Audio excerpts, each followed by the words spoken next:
If you want to support the platform just in case anything like this happens again, you can do it by way of PayPal, Patreon, Cash App, and also by the Anchor.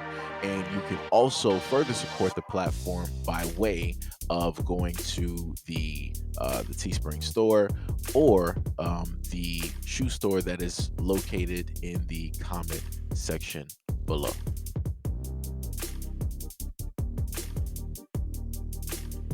Joseph Harrell, age 17, and Zainika Aisha Woods, age 19, are both charged with aggravated robbery with serious bodily injury for a violent robbery in Houston that left a woman paralyzed. The jugging robbery occurred while the woman, an Asian American, age 44, was walking in front of a shopping center in the 9800 block of Bel Air at around 11:30 a.m. on February 13th. Investigators state that the Asian American withdrew money from a Bank of America on Black Hawk Boulevard near the Beltway and was followed by the suspects nearly 24 miles away to the shopping center. While at the shopping center, the mother was approached by a man, later identified as Harrell, who grabbed her and tried to take an envelope with cash that she was holding. Houston police stated that the mother dropped the things to the ground and Harrell ran away with what he thought was the envelope. Seconds later, authorities state that the suspect returned, picked up the body of the mother and slammed her to the ground, and then ran away with the envelope. Investigators found surveillance video of the vehicle license plate the suspects were in. They eventually located the vehicle and identified Woods as the driver. Woods was later identified for a traffic violation and confessed to police that she had taken part in the robbery. Harrell was brought in on a separate case, and he too reportedly admitted to being part of a robbery against the mother with Woods. The attack damaged the mother's spinal cord and left her paralyzed, unable to walk or use the bathroom alone. Instead, the single mom has to rely on a wheelchair and help from her three kids, who are 13, 15, and 20 years of age and still in school. It was also stated that the suspect stole about $4,300 from them. The mother has been saving up to visit her family in Vietnam, who she hasn't seen in 6 years. Doctors have told the family that there's only a 50% chance that the mother will make a full recovery. Both suspects have been charged with aggravated robbery with serious bodily injury. The bond for Woods was set at $50,000, and Harrell currently at this time has no bond. But I want to be clear. And I know some of us love our children, but some of our children are so far gone that we're going to have to put some of them to sleep in order to take back the neighborhood. Some of y'all don't want to hear that because you don't live in reality. But I'm telling you, as a psychologist, I'm not going to be able to psychologize all of them on the corner. Some of them going to sleep from God! And that quote from Dr. Umar Johnson is 100% correct. And this video and this story is clear-cut proof of what it is that he was speaking on. There are a lot of black kids out here, some of which cannot be helped. This is a clear-cut case. I don't care if they decided to admit the crime that they decided to do. Was the fact of the matter that they decided to do the crime. Nobody put them up to it. It wasn't a threat. It wasn't a dare. This was something that the two of them knew was a crime, and they decided to do this at the ages that they're at. There's just some people that you're not going to be able to help. If they're willing to do this to a complete stranger who looks nothing like them, what does that then mean that they're going to do to people who look exactly like them? Think about that. Think about that. That mother is a mother of three kids, all of which are still in school, right? And they're the ones now having to help out their mother. The woman is still paralyzed. She is still going through therapy in order to regain, how to walk, to relearn how to walk. And what I'm trying to get through to a lot of people at this moment in time is that those three kids who might not have really had any type of things to, in a sense, maybe say about the black community, black people, now they're going to grow that type of thing, because this is what both a young black man and a young black woman did to their mother. So now because of this, they're like, yo, this is how y'all act. This is how y'all basically, treat other. This is how things like that tend to start. And it's things like this, examples like this, on why it is that people are able to say the things that they are able to say about black people and the black community in general and as a whole. Regardless on if we like it or not, that is what it is. That's just the honest truth. As long as there are examples like this, as long as there are people like this, as long as there are kids like this out here doing these things, people are going to continuously be able to drag black people directly through the mud. They're going to be able to say whatever it is that they want to sit up and say, no matter what advances we might be making, no matter how good we might be doing, no matter how we might be turning, statistics around.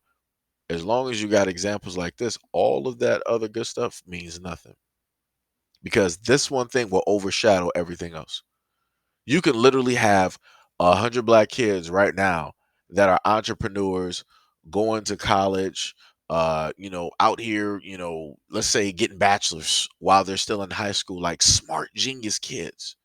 And you know what people are going to sit up there and do? They're going to ignore that and they're going to put this story in the spotlight. So because of what they did, that just dimmed the light of 100 kids. Do you understand? That's just one story. So just think what happens if there's 10 stories like this, 20 stories like this, 50 stories like this, 100 stories like this, 500, 1,000 stories like this. It starts to dim the light on a lot of the community because you have a small minority out here making the most noise, out here doing stuff like this, and it's making everybody else look bad. And I know a lot of people don't like to hear that, but it is what it is. Because at the end of the day, if you got kids like this doing this, people are going to view those kids as your kids. When people see this story, they're going to start looking at your kids and they'll be like, yo, I saw a story about, these kids, this black male and this black female, and this is what they sat up there and did. Yo, I see, a pair walking down the street. Like, what are they up to? Like, what's that's what people are going to do. That's what people are going to do. And there's nothing that you can do to stop them from having that thought process other than stopping these things from happening. And the main thing that I've always stated in a lot of videos, which don't get a lot of views, is that the black community needs to start taking responsibility for the kids that are directly out here because they are from literally the black community.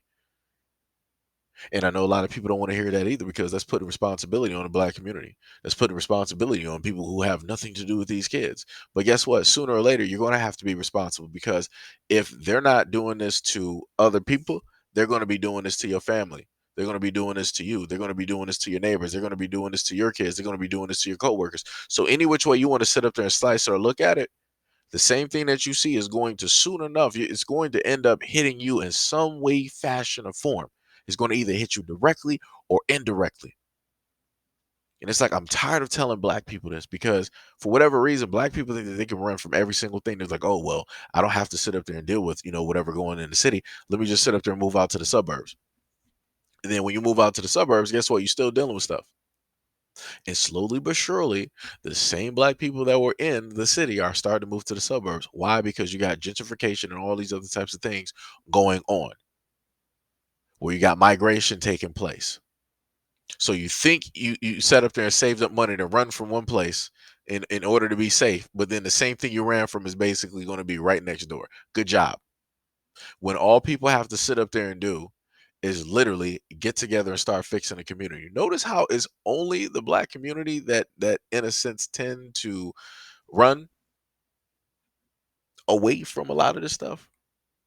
When it's normally any other community, they stay and fight. They will literally tooth and nail. They're not allowing this to take place. They're coming together as a community in order to push a lot of this stuff out, in order to fix a lot of these problems. For whatever reason, this is not really something that you see in the black community. Sure, people can list variables. That's all good. That's sweet. But if it ain't something that's happening in mass, it don't matter. And I'm just going to be real. If it's not happening in mass, if it's not happening where you're seeing stories, you know, 5 to 10 times out of the day, it don't matter because those variables are going to get snuffed out by all of the bad stories directly out here, by all of the bad actors directly out here. So all of those good deeds, all those good things that those people are doing in those groups trying to fix the community, all it's going to be meaningless because ain't nobody going to pay attention to it. Because even black people will turn around and not pay attention to good stuff that's happening just to deliberately watch and look at bad stuff that's taking place. Like I said, I've shown y'all good stories about black people all the time. In the moment of time I put up those stories, guess what? Nobody be rolling up to the scene. I put up stories telling y'all like, yo, the black community needs to do this, this, and that, and this is what we need to do. Guess what? People don't really roll up to the scene. But the moment of time that it looks like somebody committed some type of act, and maybe it's against a black woman or whatever it is, oh, magically people rolling up. Magically people showing their face. If it's a black woman basically potentially doing something, the video might get some views. It's not really a lot. It might get some views.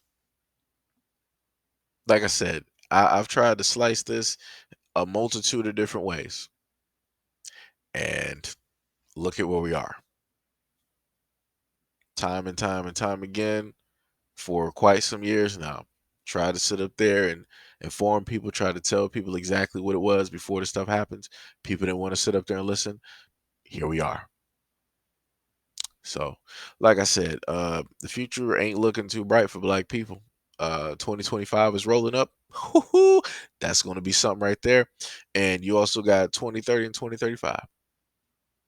And it ain't looking bright either. So, like I said, I don't know what the black community is going to be, sitting up there doing. I don't know what y'all plans are, but I ain't seeing nothing. Just saying.